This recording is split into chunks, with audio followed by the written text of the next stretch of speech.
Welcome back to my house. I've just come over because I just wanted to have a bit of a chat about some of the research I've been doing. I have been researching the house. I haven't found any specific details yet on, I want to know who built it and who lived here for the first 30, 40, 50 years. But for now, I haven't figured out how to do that just yet. I know I can look up electoral rolls, but yeah, I just wanted to have a bit of a chat about some of the features I've discovered. So I learned that this style of house is called a colonial Georgian.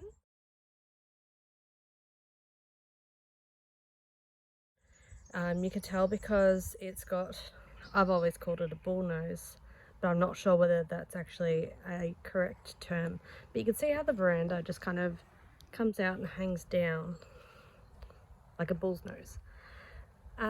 Yeah, so that's colonial Georgian is the style. Also the wraparound veranda, though it doesn't wrap the whole way around, a little bit disappointing. But interestingly, it wasn't actually built during the colonial Georgian period, which would have ended in something like 1850. So they've used that style. Maybe the original owners have, maybe they loved that style, maybe they grew up with that style. Maybe by 1890 it was a cheaper style, I don't know. I'm still researching all of that. So the interesting thing is that they've used a colonial style during the Victorian era. So it's a little bit outdated. This is about 40 years past that Georgian reign. So how do I know it's a Victorian, even though it's got the Georgian style? Dead giveaway is the wrought iron lacework here. Isn't that absolutely beautiful? It's intricate. It's made out of iron.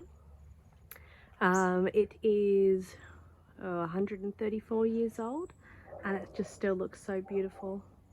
It is broken in a couple of areas. I still have it. I've saved it. I'll put it back on one day. I'm just trying to find here. So yeah, it's all broken down the side here, and that's all that's left for that part. So I have this corner piece, the triangular sort of piece.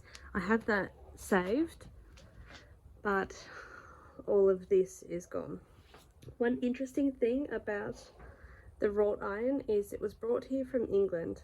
It was a very popular sort of statement to have on your house during the Victorian era. However, even back then there were fakes made. So you could get them, they were almost made out of plastic, like not quite plastic, but just like really cheaply made.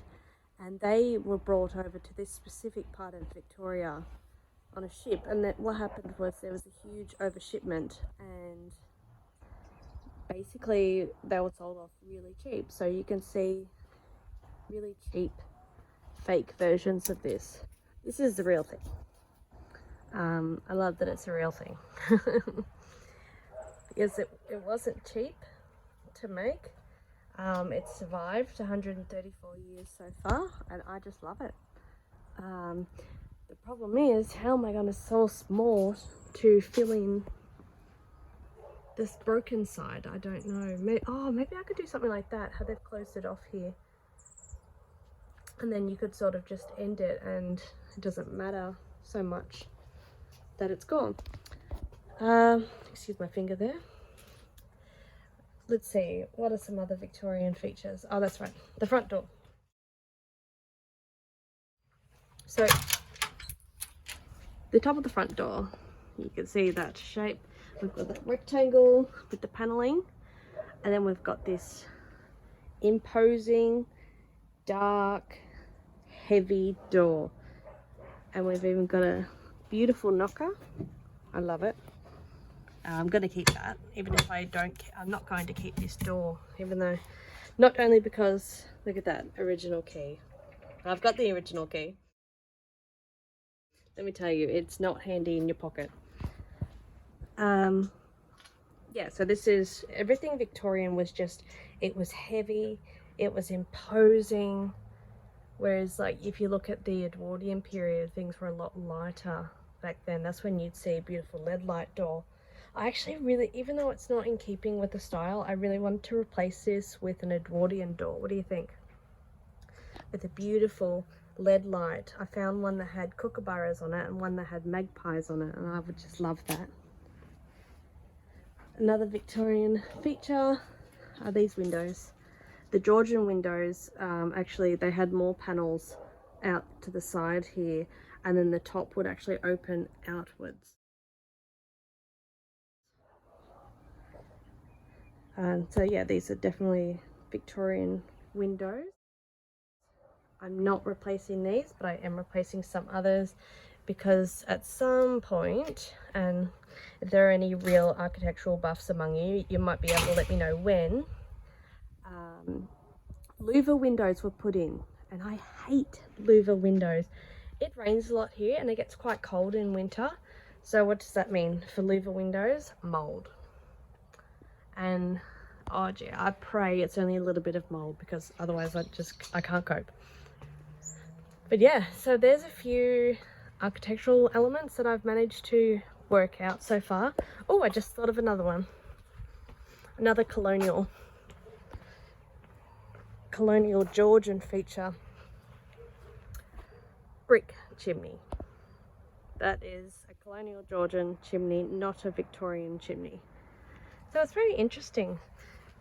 I really want to know more about the original owners. I want to know why they chose an outdated style. It was 40 years outdated when the house was built. Was it cheaper, or were they just a little bit romantic and they loved that style? I don't know. Let me know what you think in the comments. Thank you so much for watching. Please like and subscribe if you want to see more of my renovations. I'm going to restump the place within the fortnight. I think we're starting. I can't afford to do anything else after that. That's taking all my money. But look, bit by bit, we're going to get this place shipshape, and then we're just going to enjoy our lifetime in here. I'm always going to love this house. I'm only going to sell it when I'm too old to take care of it anymore. Anyway, thank you so much for watching again, and I'll see you next time. See you later.